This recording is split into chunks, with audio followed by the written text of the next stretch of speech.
सर्दियों में हमें फूलों की बहुत सारी वैरायटी देखने को मिलती है, जैसे कि आपके सामने ये वर्बीना है और यहाँ पे पिटूनिया है। ये सभी सीजनल प्लांट हैं, यानी कि इनमें सर्दियों में ही फ्लावर्स आते हैं और उसके बाद ये खत्म हो जाते हैं। और साथ ही में हमें कुछ परमानेंट प्लांट भी देखने को मिलते हैं, जैसे कि डैंथस आपके सामने और साथ ही में गजानिया है। इनकी अगर हम थोड़ी सी केयर कर लें तो ये परमानेंट बन जाते हैं। और जो सर्दियों के सीजनल प्लांट होते हैं उनको बीज से ग्रो करना काफ़ी आसान होता है, तो ऐसे में बीज से ग्रो करे हुए काफ़ी सारे प्लांट हमारे पास हो जाते हैं। तो जिनको पॉट देना पॉसिबल नहीं हो पाता, तो ऐसे में हम तेल के डिब्बों का और जो नर्सरी से हमें ग्रो बैग मिलते हैं उनका भी हम यूज़ कर सकते हैं। प्लांट लगाने के बाद ये ग्रो बैग हमारे पास रह जाते हैं, तो इस तरीके से इन ग्रो बैग में भी परमानेंट प्लांट भी और सीजनल प्लांट भी लंबे टाइम तक चल जाता है। आप जैसे कि जानते हैं, जो ये सीजनल प्लांट है जैसे पिटूनिया हो गया, मैरीगोल्ड हो गया और भी जितने हैं, वर्बिना है, ये सिर्फ 5-6 महीने तक ही ब्लूमिंग करते हैं, तो ये छोटे छोटे पॉट में इजीली चल जाते हैं। तो इस वेस्ट डिब्बे का मैं आज आपको यहाँ यूज़ दिखाने वाली हूँ इस वीडियो में। उससे पहले मैं आपको देखिए वेस्ट डिब्बे में लगे परमानेंट प्लांट दिखा रही हूँ, जो लगभग 1-1.5 साल से इसी में चल रहे हैं।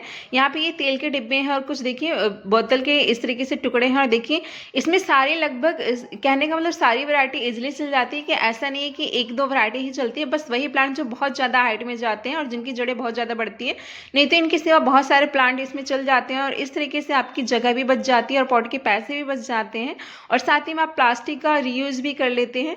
तो कहने का मतलब इस तरीके से जो हम इन वेस्ट डिब्बों का, बोतल के टुकड़ों का यूज़ करते हैं, इससे हमें काफ़ी सारे बेनिफिट मिलते हैं। और साथ ही में इन पे पेंट वगैरह करके भी आप अपने गार्डन को काफ़ी अट्रैक्टिव लुक दे सकते हैं। यहाँ पे मैं आपको अपनी प्लांट की साइज़ दिखा रही हूँ कि देखिए 2.5-3 फीट के प्लांट हो चुके हैं और बहुत सारे फ्लोरिंग प्लांट इस तरीके से वेस्ट में लगे हुए थे। चलिए अब इन वेस्ट डिब्बों पे आ जाते हैं।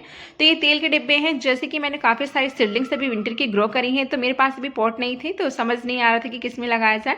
तो ये तेल के डिब्बे नीचे खाली पड़े थे किचन में, तो इनको मैं लेकर के आई हूँ और मैंने इनको कट कर दिया है, वॉश नहीं करा है। तो आप इनको वॉश कर सकते हैं, कट कर लें उसके बाद, और पेंट भी कर सकते हैं। मेरे पास अभी थोड़ा सा टाइम कम था, तो जब थोड़ा सा टाइम होगा तो इन पे पेंट भी कर लूँगी। तो आप प्लांट लगाने के बाद भी इन पर पेंट कर सकते हैं। तो देखिए यहाँ मैरीगोल्ड की सीडलिंग तैयार हो गई है, जिनको लगभग मैंने 20-25 दिन पहले जो मैरीगोल्ड के फूल होते हैं उनको सुखा करके ग्रो करा था।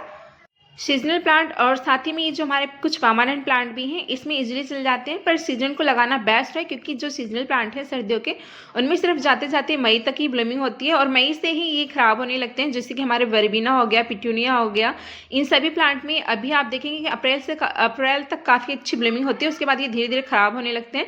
तो यहाँ इस तरीके से देखिए मैंने तेल के डिब्बों को बीच में से कट कर लिया है, ताकि मैं 2 बना सकूँ और 2 प्लांट लगा सकूँ। और नीचे होल कर दिया है, तो आप कील वगैरह को गर्म करके या किसी भी चीज़ से इस तरीके से होल कर दें।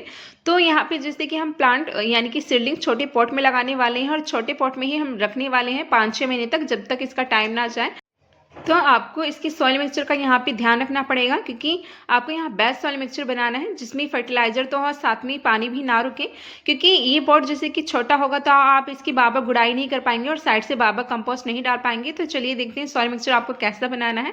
तो यहाँ पे देखिए मैंने 3 चीज़ें मेन ली है, और सैंड लिया है, कंपोस्ट लिया है और गार्डन सॉइल लिया है। तो इस तरीके का आप सॉइल मिक्सचर बना सकते हैं। तो 50% मैंने जैसे यहाँ पे नॉर्मल सॉइल लिया है, और देखिए 20% मैंने इसमें रेत लिया है और 30% कंपोस्ट डाला है। कंपोस्ट में आप वर्मी कंपोस्ट ले सकते हैं, गोबर की खाद ले सकते हैं, किचन वेस्ट आपके पास है तो वो ले सकते हैं। तीनों को अच्छे से मिक्स कर देना है। साथ में एक चीज़ मैंने और इसमें डाली है, जो कि मैं दिखाना भूल गई थी, तो मैंने इसमें राख भी डाली है। तो जब मैंने ये मिट्टी टेरेस पे सुखाई थी, तो पहले ही मैंने इसमें ला के राख मिला दी थी। ऐसा होता है कि अगर मिट्टी में इंसेक्ट वगैरह हो और या फंगस वगैरह, तो राख मिलाने से वो ठीक हो जाता है। तो मैंने इसमें राख पहले ही मिला दी थी। आप राख को भी मिला सकते हैं इस टाइम, या फिर आपके पास राख नहीं है तो हल्दी पाउडर है, आप हल्दी पाउडर को मिला दें। तो इसके बाद मिलाने के बाद अच्छे से मिक्स कर देनी हूँ। तो आपको मिक्स कर देना है सॉइल मिक्सचर को। मैरीगोल्ड यानी कि गेंदा हमारा लो केयर प्लांट तो होता है, पर इसकी जो सीडलिंग्स होती हैं या फिर प्लांट होते हैं वो बहुत जल्दी ख़राब हो जाते हैं अगर हम कुछ बातों का ध्यान नहीं रखते हैं। और यहाँ मैं आपको ये दिखा रही हूँ कि ये कंपोस्ट जो है फ्री का कंपोस्ट है, जिससे मैंने आपको पिछली वीडियो शेयर करी थी। तो जो 5 रुपये की मैं कंडे यानी कि उपली लेकर के आई थी, उनका मैंने ये बाल्टी भर के कंपोस्ट बनाया था और वीडियो भी डाली थी। और देखिए अभी लगभग 20 दिन के आसपास हुआ है और ये डिकम्पोज हो गया अच्छे से। तो मैंने इनका भी यूज़ करना चालू कर दिया है कुछ सीजनल प्लांट में। तो इस तरीके से आप फ्री में खाद बना सकते हैं। यहाँ पे देखिए फ्री की खाद है और फ्री की इस तरीके से पॉट है। तो इन सभी का यूज़ करके आप कम बजट में गार्डनिंग कर सकते हैं। तो यहाँ पे ये जो कुछ ग्रो बैग हैं, तो कुछ नहीं, यहाँ पे लगभग 30 से ज़्यादा मेरे पास ग्रो बैग रखे हैं। तो जब भी मैं प्लांट लगाती हूँ तो उसके बाद जो ग्रो बैग बचता है उसको इस तरीके से पॉट में रख देती हूँ और जब भी मुझे ज़रूरत पड़ती है तो धुल के उसमें प्लांट लगा लेती हूँ। तो यहाँ देखिए जो होल हमने नीचे कर रखे हैं उसके ऊपर आपको कुछ रखना है, पत्थर वगैरह या कंकड़ वगैरह, ताकि यहाँ से पानी निकल जाए पर साथ में मिट्टी ना करें। क्या होता है कि अगर हम इसको जो छेद हैं इनको कवर नहीं करेंगे तो यहाँ से मिट्टी बैठ जाती है और पानी निकलना फिर बंद हो जाता है या फिर मिट्टी नीचे गिरने लगती है टेरेस पे और टेरेस गंदा हो जाता है। तो इस टाइम आप देखेंगे कि मूंगफली के छिलके बहुत ज़्यादा निकलेंगे, यानी कि हम मूंगफली खाते हैं सर्दियों में, तो उसका छिलकों का यूज़ कर सकते हैं आप काफ़ी सारी चीज़ों में गार्डन में। जैसे कि जो ये होल है यानी कि छेद है उनको बंद करने के लिए भी, और साथ ही में आप कोई बड़ा प्लांट लगा रहे हैं या बड़े पॉट में लगा रहे हैं तो क्या करें, आप उसको आधा फिल कर सकते हैं इस मूंगफली के छिलकों से। तो इससे क्या होता है वो बाद में डिकम्पोज होकर खाद भी बन जाती है। तो यहाँ इस तरीके से नीचे छिलके डालने के बाद, यानी कि जो हॉल है उस पर छिलके डालने के बाद मैं मिट्टी से फिल कर ले रही हूँ सारे जो ये प्लास्टिक के डिब्बे हैं। तो आपको यहाँ 1 से 1.5 इंच ऊपर खाली छोड़ देना है जिसमें आप पानी वगैरह डाल सकें या फिर लिक्विड फर्टिलाइज़र आप डाल सकें। तो ये जो हमारे सीजनल प्लांट होते हैं, एक बार इनका आप अगर अच्छे से सॉइल मिक्सचर बना लेते हैं, उसके बाद अगर आप इनको सिर्फ 1-1.5 महीने के अंदर लिक्विड फर्टिलाइज़र देते रहें तो इनमें 6-7 महीने अच्छे से ब्लूमिंग हो जाती है। तो मैं सिर्फ इतना ही करती हूँ। जब भी आप सीडलिंग को ट्रांसप्लांट करें, यानी कि एक पॉट से निकाल के दूसरे पॉट में लगाएं, तो आप कोशिश करें कि जब आप सीडलिंग यानी कि छोटे पौधे जब निकालें तो उनके साथ मिट्टी थोड़ी सी रहे तो अच्छा रहता है। ऐसे में पौधे जो होते हैं, जो हमने नए छोटे पौधे ट्रांसप्लांट करें दूसरे पॉट में, वो उसमें जल्दी से स्टेबल हो जाते हैं और उनमें ग्रोथ अच्छे से जल्दी से होने लग जाती है। यानी कि अगर उनके साथ मिट्टी नहीं है और फिर हम उनको खुली रूट के साथ किसी पॉट में लगाते हैं तो उनको थोड़ा सा ज़्यादा टाइम लग जाता है स्टेबल होने में और उसी तरीके से ग्रोथ होने में भी ज़्यादा टाइम लग जाएगा। तो यहाँ मैं मिट्टी भरने के बाद पानी डाल दे रही हूँ, क्योंकि पानी डालने के बाद इसकी मिट्टी गीली हो जाएगी और इस तरीके से हमें इसमें छेद करना आसान रहेगा और फिर हम सीडलिंग को होल करके आराम से ट्रांसप्लांट कर देंगे। तो देखिए सभी में पानी डाल रही हूँ और पानी डालने के बाद आपको दिखा रही हूँ कि मैंने ये क्लिप कट नहीं करी है, उसके बावजूद भी आप देख सकते हैं कि सॉइल मीडिया कितना वेल ड्रेन है। तो पानी डालते ही पानी देखिए एकदम से नीचे चला जा रहा है। तो जो मैरीगोल्ड के प्लांट होते हैं ये लो केयर प्लांट तो होते हैं बट बहुत सेंसिटिव भी होते हैं। अगर आप पानी का ध्यान नहीं रखेंगे तो आप देखेंगे कि बहुत जल्दी ही नीचे से गल जाते हैं और प्लांट के कंपेरिजन में। तो आपको पानी का ध्यान रखना है, साथ ही में जो सॉइल मीडिया बनाना है वो इस तरीके से वेल ड्रेन बनाना है ताकि पानी डालते ही पानी नीचे से निकल जाए। पानी रुकना नहीं चाहिए मिट्टी में, वरना जो आपके गेंदे के प्लांट है वो बहुत जल्दी खराब हो जाते हैं, क्योंकि इनमें फंगस बहुत जल्दी लग जाता है गेंदे के प्लांट में, पत्तियों में भी और साथ में स्टेम पर भी। तो इस तरीके से आपको पानी का बहुत ध्यान रखना होता है। तो इस तरीके से देखिए सभी जो ये प्लास्टिक के डिब्बे थे और जो ग्रो बैग है उन सभी में पानी डाल दे रही हूँ।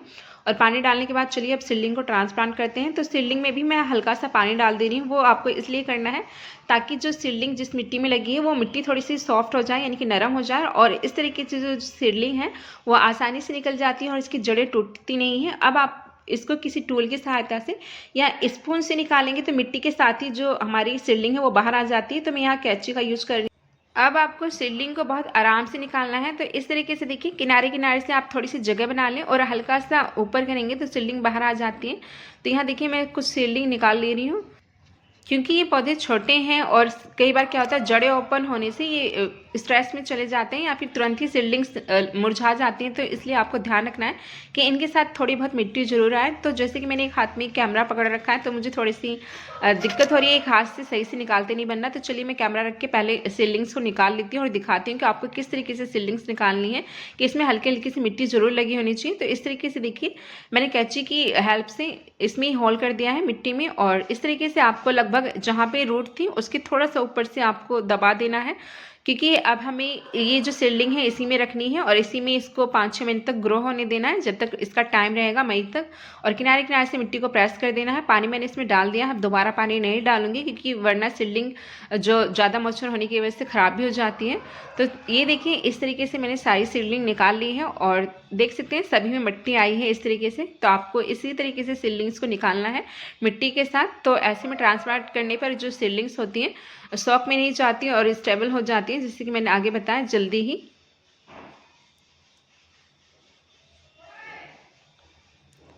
तो अब सभी में मैं धीरे धीरे देखिए इस तरीके से सीजर की सहायता से होल कर दे रही हूँ। और ये जो सीजर है इसका यूज़ मैं सिर्फ इन्हीं सब चीज़ों में करती हूँ, क्योंकि इस सीजर से एक बार मैंने 1-2 बार प्लास्टिक कट कर ली है, तो ये सीजर थोड़ी सी ख़राब से हो गई है, तो इससे प्लांट वगैरह इतने अच्छे से नहीं कट करते हैं। तो आप जिस भी सीजर को प्लांट कट करने के लिए यूज़ कर रहे हैं उसका बार बार इस तरीके से मिट्टी में यूज़ ना करें सीजर वगैरह का, क्योंकि बार बार मिट्टी में यूज़ करना और फिर प्लांट की जब हम कटिंग वगैरह लेते हैं तो कटिंग वगैरह उसकी जो होती है कई बार ख़राब हो जाती है, यानी कि इन्फेक्टेड हो जाती हैं इस तरीके से। तो आप जो सीजर मिट्टी में यूज़ करें उसका कटिंग वगैरह के लिए ना यूज़ करें।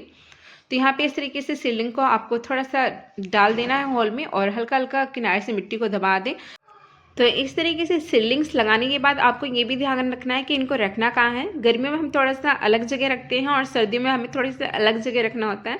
तो जैसे कि अभी मैं पहले सारे सीलिंग्स लगा लेती हूँ, उसके बाद आपको जगह भी दिखाऊंगी कहाँ मैं इन सीलिंग्स को रखने वाली हूँ और किन बातों का आपको ध्यान रखना है ताकि आपकी ये सीलिंग्स ख़राब ना हो। तो इस तरीके से हॉल करती जा रही हूँ और सभी में सीलिंग्स धीरे धीरे लगाती जा रही हूँ। तो आपने यहाँ पे देखा, अगर मैं इन सीलिंग को लगाती और पॉट का इस्तेमाल करती तो कितने सारे पॉट मुझे लाने पड़ते हैं और पैसा भी साथ में जाता। और साथ ही में ये जैसे कि आप ये देख रहे हैं डिब्बे बहुत बड़े नहीं हैं, छोटे छोटे हैं, तो जगह भी बच रही है। और साथ ही में ये डिब्बे अभी बहुत हल्के हैं, आप इनको आसानी से हैंग कर सकते हैं, तो जगह भी आपकी काफ़ी बच जा रही है और साथ ही में पैसा भी बच रहा है। और आप इसमें अभी जैसे कि सीजनल प्लांट की सीडलिंग बहुत ज़्यादा हो जाती है तो मिट्टी की भी शहरों में काफ़ी दिक्कत होती है, तो आप इनके नीचे अभी किचन का जो वेस्ट निकल रहा है या मूंगफली के छिलके भी भर करके और थोड़ी सी मिट्टी ऊपर डाल करके प्लांट्स लगा सकते हैं। तो काफ़ी सारे यहाँ बेनिफिट आपको इन वेस्ट का यूज़ करने पर मिलने वाला है। तो सारी सीडलिंग्स को मैं धीरे धीरे इसमें लगा दे रही हूँ। और ये काम जो मैं कर रही हूँ मॉर्निंग में कर रही हूँ, सुबह लगभग 7:30 के आसपास। तो आपको ट्रांसप्लांटिंग का काम हमेशा मॉर्निंग में या फिर इवनिंग में करना होता है, वरना प्लांट जो होते हैं स्टॉक में चले जाते हैं। तो इस तरीके से देखिए सभी सीडलिंग को मैंने ट्रांसप्लांट कर लिया है। सीडलिंग ट्रांसप्लांट करने के बाद अगर हम गर्मी की बात करें तो हम इनको ऐसी जगह रखते हैं जहाँ इनको खुली हवा मिले, पर पूरी छाया में रखते हैं। पर सर्दी में आपको पूरी छाया में नहीं रखना, बल्कि ऐसी जगह रखना है जहाँ इनको हल्की फुल्की छनती हुई सनलाइट मिल जाए, या फिर मॉर्निंग की आधी घंटे की सनलाइट मिल जाए या 15-20 मिनट की, तो ये काफ़ी अच्छा रहता है। तो ऐसे में सीडलिंग गलेंगी नहीं, वरना सीडलिंग कई बार ट्रांसप्लांट करने के बाद, जैसे कि आप जान रहे हैं कि नवंबर की आज 28 तारीख हो गई है, अब धीरे धीरे ठंड बढ़ने लगेगी तो सीडलिंग गलने भी लगती है कोहरा वगैरह पड़ने के बाद। तो आपको ध्यान रखना है कि आपको अब इन्हें ऐसी जगह रखना है जहाँ मॉर्निंग की हल्की फुल्की सनलाइट मिल जाए ट्रांसप्लांट करने के बाद ही। और 2-3 दिन बाद आप इनको 1-2 घंटे की यानी कि सनलाइट बढ़ा सकते हैं, और फिर जब 10-12 दिन हो जाए तो अब आप इनको पूरे दिन की सनलाइट में रख सकते हैं। तो इस तरीके से आपको ध्यान रखना है। अब इसमें अच्छी ग्रोथ होती रहे उसके लिए आपको इसमें लिक्विड फर्टिलाइजर डालना है, और किनारे किनारे से किसी सीजर से या फिर पतली चीज़ से आप हल्की हल्की गुड़ाई भी कर सकते हैं। जैसे कि पॉट छोटे हैं तो आपको ध्यान रखना है, और आप सिर्फ इसमें लिक्विड फर्टिलाइजर डालेंगे तो इससे ही काम चल जाता है और 5-6 महीने तक बहुत अच्छी ब्लूमिंग हो जाती है। हर बार मैं ऐसा ही ग्रो करती हूँ जो सीजनल के जो प्लांट होते हैं विंटर के या फिर समर के, क्योंकि सीडलिंग्स बहुत सारी हो जाती हैं। तो यहाँ पे देखिए लाके मैं रख रही हूँ, यहाँ जैसे मेरे जेट के प्लांट है तो यहाँ पे सनलाइट भी आती है, और आप देख रहे हैं जैसे कि ये कॉक्सकॉम का प्लांट है, इस पर हल्की हल्की सनलाइट पड़ रही है मॉर्निंग में ही। तो यहाँ पे मैं इसके पास नीचे रख दे रही हूँ जहाँ हल्की हल्की इनको छनती सनलाइट मिलती रहेगी। तो इस तरीके से आप अभी इन वेस्ट का बहुत अच्छा यूज़ कर सकते हैं अपने टेरेस गार्डन पे या फिर बालकनी वगैरह में, क्योंकि सीजन में बहुत सारे प्लांट हो जाते हैं विंटर के। ऐसे में अगर हम सभी जो सीडलिंग है उनको पॉट देने लगते हैं तो बहुत ज़्यादा पैसा लग जाता है, क्योंकि एक पॉट 20-25 रुपये का इजीली मिलता है, छोटा से छोटा पॉट। तो इस तरीके से आप अपने पैसे बचा सकते हैं और कम बजट में अपने शौक को पूरा कर सकते हैं।